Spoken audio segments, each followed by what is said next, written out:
প্রথমে নিতে হবে পাতিলা। এরপর পাতিলে আগুন ধরিয়ে চুলাতে পানি ঢেলে দিবেন।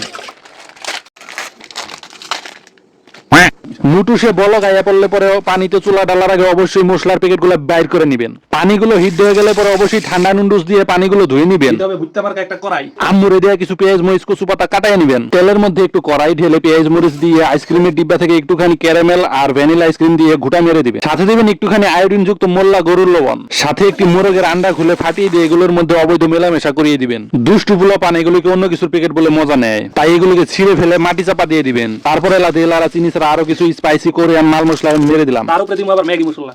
এই মশলা কোরিয়ান স্পাইসি আমি নাক গলান দেওনি। দেখুন ভাইটি কত কষ্ট করছে, তাই তাকে লাইক কমেন্ট শেয়ার করে পাশায় রাখবেন। যেমন টেস্টিং সল্ট, এটা বেশি। ওয়াও, দিয়ে দিব কিছু টমাটো আর কচু পাতা। আরে আর কোন জিনিস তো দিতে ভুলে গেছি, ডিম।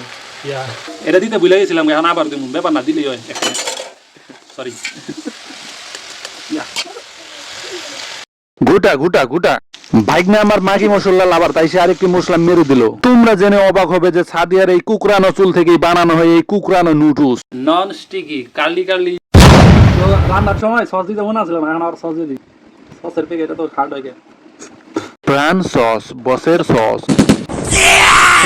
টেস্ট রিভিউ দিন। দে তাড়াতাড়ি কর, রিঅ্যাকশন দে। কেমন কেমন? খাইনি। কেমন লাগছে? ভালো লাগছে? ভালো লাগতেছে? টেস্টি লাগতেছে? তিতা তিতা কেমন? জাল কেমন? তিতা তিতা কেমনে? তিতা কেমন হয়? মশলা বেশি হয়ে গেছে। ওটা তিতা কেন রে, নুনতা কয়। সল্টি এটা সল্টি। কেমন কেমন?